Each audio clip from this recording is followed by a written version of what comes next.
Hey guys, and welcome back to this beautiful channel. If you're seeing me for the first time, my name is Chidima. I'm a registered nurse. I live and practice in the United Kingdom. If you're a returning subscriber, thank you very much as always for coming back again to watch these videos.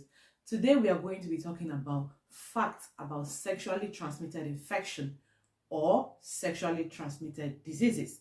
That is what we are going to be dealing with today. Without wasting time, let's get right into the video. So the first fact is not every sexually transmitted infection do you notice their symptoms almost immediately. Some of them, or even majority of them, you can notice their symptoms days or few days after exposure. And for some of them, somebody might not have symptoms and yet be a carrier. And it's going to take years before it is detected. Maybe if the person have some problems. So that is the first. The second fact is that you can be treating sexually transmitted infections without your partner. It's a two-way thing. So if you have been diagnosed with sexually transmitted infection and you have a partner or you have a spouse, whatever you want to call it, then it has to be two people involved. I know that some people, when their partner is treating sexually transmitted infection, they don't think that it's necessary for them to be part of that treatment.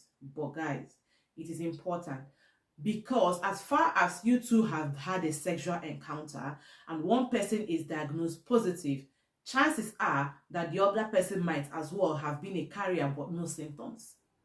So you are only safe two of you treating before resuming sexual affairs, because if one person treats and resumes sexual affairs, it's going to happen over and over again. So the third fact of sexually transmitted infection is STIs can cause infertility. Yes. Remember I told you that one of the facts is that somebody can be a carrier for years without symptoms and without being diagnosed. Now, sometimes some women are, victims of this.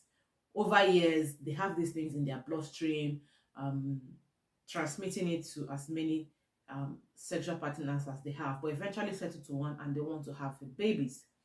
And now you begin to see them battle with infertility. And upon investigation, you find out that this woman is having sexually transmitted infection. Now, the problem is nobody knows how long it's been in existence to have caused the problem, because if you find out that you have STI on time and nib it on the board, it's easy for you to, have a walkover when it comes to infertility. But most people who have sexually transmitted infection and find out when they are tracing the cause of infertility, oftentimes that infection is one of the causes of that infertility, and it has been there for a long time. So that is why you need to be careful when selecting who you have sexual affair with. Make sure you have done all your checks. Make sure you both are safe. Practice safe sex, because you never know. The consequences might not be imminent. It might come years and years after. So we need to be careful when indulging in sexual affair. Another fact, guys, is that some sexually transmitted infections can harm a baby in utero. When I say in utero, what do I mean? If you're pregnant and you have these sexually transmitted infections, some of them can cause blindness for the child. Some of them can cause problems with the baby growing in the womb. And if eventually the baby develops very well and is born, and this child gets this infection in the course of passing through the birth passage, which is the vagina, some of these infections, if not managed properly, can lead to infant death. So we need to, that is why if you're pregnant and you go to your midwife, they want to screen you of all the STIs to make sure that you are safe and the baby that is growing in utero is very safe. Now, another fact with STI is majority of these infections mimic themselves. They have nearly the same symptoms. So you might be thinking you're treating gonorrhea, but in the real sense, it might be chlamydia. It might just be a bunch of symptoms playing around. So you do not have to self-medicate.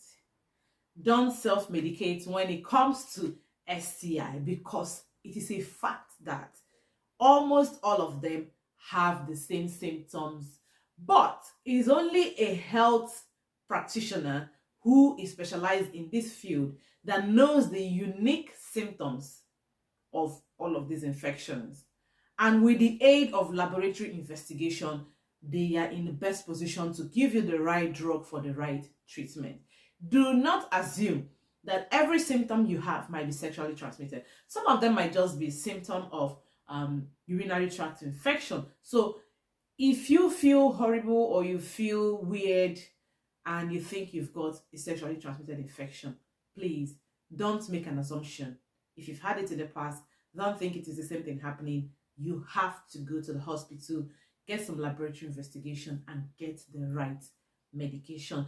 This is where we'll be ending this video, guys. I hope you found value in this video. Consider subscribing to the channel because we talk reproductive health, sexual health, wellness, and all the good topics that might interest you. I will see you in my next video. Make sure you give this video a thumbs up and subscribe. Bye.